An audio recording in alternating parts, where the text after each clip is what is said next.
So yun po ang dahilan kung bakit yung po ang sinasabi ko doon na wag po kayong masyadong magpaka-stress sa numbers, okay? So pabayaan niyo lang yung numbers, okay? Kusap rin po niya ang aangat. By the way, tingnan muna natin yung ating kodigo dito. Kalimutan ko.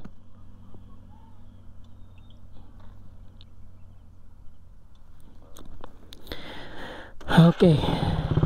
So sa ating number 4 po, okay? Sa ating number 4 ay be friendly to other creators. Okay? Be friendly to other creators, okay? Huwag po kayong mag-solo, okay? Kung YouTuber po kayo, ay hindi po kailangan natin magpaka-solo, okay? Kasi hindi po natin kakayanin mag-isa, okay? Trust me, hindi po natin kakayanin mag-isa. Kahit yung 1,000 lang po, okay? Yung 1,000 subscribers, mahirap po yan abutin kahit isang taon, okay? Mahirap. Pero in my case po ay umabot lang yan ng 2 buwan. 2 buwan nakuha ko po yung 1,000 subscribers na yan. Kasi ang teknika po ay ganito. Kumbaga maging friendly ka po sa other YouTuber, okay? Maging friendly ka. Parang po silang tinatawag na sub to sub, okay? Bawal po yun actually, okay? Illegal po yun. Pero pwede natin gawing legal, okay? Kung halimbawa ako ay motovlogger, di ba? Tapos meron din mga ibang motovlogger na nag-uumpisa rin, bibisita ako sa kanya, okay? Bibisita ako sa kanya, mag-subscribe ako sa kanya, magko-comment ako o whatever. Kung maging friendly ako sa other YouTuber, okay? Hindi lang isa. Halimbawa 1,000 sila, magiging friendly ako sa 1,000 na yun. Edi doon pa lang may 1,000 subscriber ka na, di ba? Pero hindi po yun illegal, okay? Kasi unang-una, magiging illegal nga kung halimbawa iba, okay? Iba yung halimbawa ikaw ay motovlogger, tapos ang isa-subscribe mo ay cooking channel. Diba? O yun, ayun, baka iba na yun, eh. Sabi ko, cooking channel yung isa-subscribe mo, cooking channel, tapos ikaw ay motovlogger, diba? So kumbaga illegal na yun. Yun ang ikaka-illegal talaga. Pero in our case, kung halimbawa motovlogger ka, mag-subscribe ka sa isang motovlogger din, di walang problema yun, diba? So yan po ang sinasabi doon. Ganda ng daan dito. Kakatakot lang kasi walang barrier. Maganda pa sana itong super highway. Kaya lang ang problema lang dito sa super highway is wala pong street light. Wala pa pong street light. Kahit na temporary man lang. Sana ginawan po nila ng street light to kahit temporary. Tingnan nyo. Okay? Nasa gitna po ito ng bundok.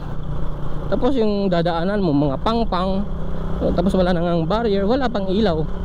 Kahit sana kahit na temporary man lang, okay, nilagyan lang nila ng pole na kahit kahoy siguro na pole, okay na yun. Tingnan mo, example ganyan, di ba? Nilagyan lang sila ng ganyan, tapos nilagyan ng ilaw, at least may ilaw yung tao pag gabi, di ba? Eh pag gabi po hindi talaga ako dumadaan dito sa super highway kasi nga nakakatakot pag gabi kasi marami daw mga nang hold up or whatever. Pero hindi naman, bida lang man talaga.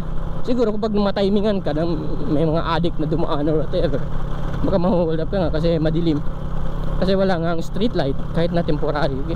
So nagawan po ng gobyerno to kahit temporary man, kasi kung aantayin nila yung daan na matapos, ay matagal pa itong matapos kasi napakahaba po nitong super highway. Napakahaba pero walang street light. So nakakatakot po. Although accessible na siya, nagagamit na nga ng tao, pero nakakatakot pa rin pag gabi. Yan, pag gabi siya. Or pag halimbawa dito, walang ilaw, tapos hindi mo makita itong mga bulldozer or whatever, eh talagang kawawa ka, di ba? Kaya kung may temporary na ilaw po yan, eh siguro hindi naman masyadong nakakatakot talaga.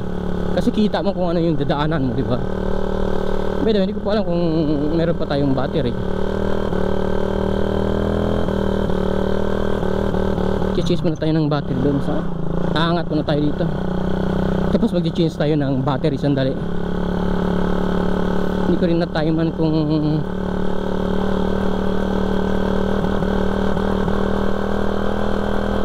kailangan na rin talaga mag-overhaul itong ating motor kasi nag-slide na yung kanyang ano yun, nag-slide na yung kanyang clutch lining.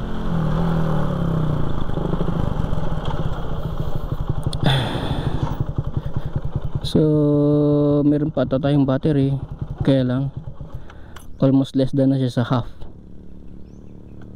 So magpalit muna tayo ng battery, okay? Kapalit muna po tayo ng battery natin.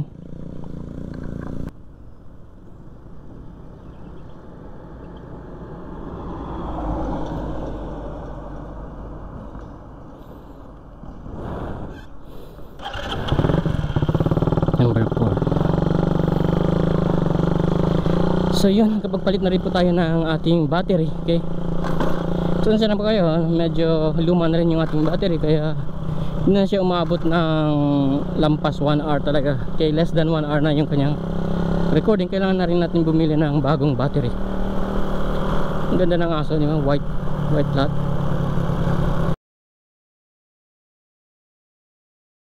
Parang wolf.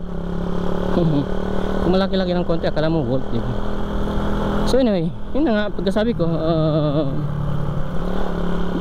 yung sa ating number 4 ay be friendly to other creators. Okay, ibig sabihin po ay maging friendly po kayo sa mga other YouTuber. Okay, so yung ating pagkasabi ko, kung halimbawa kaunti pa lang yung subscriber, nakakatulong kung halimbawa marami po kayong friend na YouTuber din, mga creators din. Okay, kasi kumbaga ay makakadagdag po sila ng inyong subscribers. Okay, so yung pagkasabi ko, bagamat yung sub to sub ay bawal po yun, hindi naman siguro magiging bawal kung halimbawa yung isa-sub mo. Okay, yung isa-sub mo ay ang ganda ng treehouse nila, di ba?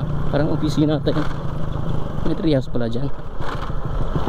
So ayun nga, yung halimbawa yung isa-sub mo ay kumbaga ay kasi niche mo. Okay, pares kayo ng niche, motovlogger ka, motovlogger din sila, so wala pong problema yun. Okay, kumbaga ay madidetect yun ng YouTube as walang problema, kasi unang-una is parehas yung inyong mga topic or yung inyong mga niche. Okay, siguro kung halimbawa cooking channel nga, ito na pagkasabi ko kanina, ay cooking channel yung inyong subscribe o inyong kaibigan na medyo malabo po yun, kasi kumbaga ay malalaman ng YouTube na hindi related yung inyong niche. Although pwede rin naman, okay, wala namang problema yun. Siguro kung mga mangilan-ilan ay ibang topic o iba yung niche nila, walang problema. Wala namang problema kay YouTube. Kaya lang kung halimbawa karamihan ng inyong mga subscribers ay hindi po related sa inyong niche, ay hindi po nakakatulong sa inyong channel yun. Kasi unang-una, kung halimbawa mag-upload ka ng mga motor, parts ng mga motor or mga adventure mo, ay kumbaga hindi naman nila i-view, di ba? Kasi kumbaga iba yung kanilang interest, ay hindi makakadagdag sa inyong views, hindi rin makakadagdag sa inyong watch hour. So sayang yung pag-subscribe nyo, or sayang din yung pag-subscribe nila sa inyo.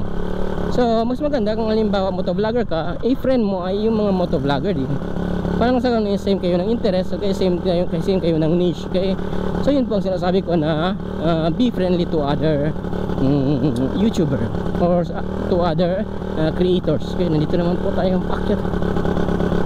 Bumuburot-burot na naman yung ating motor, kasi yung clutch lining niya po ay medyo nag-i-slide na. So pabayaan muna natin, sandali lang, angat muna tayo sandali.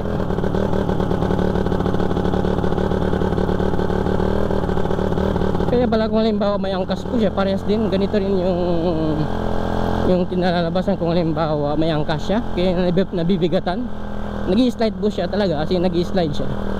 Yun, bumuburot-burot yung makina, kasi nga yung bawat takbo niya ay slide. Okay, umi-slide siya, so hindi makaka-cope up yung makina, kaya nagbuburot-burot.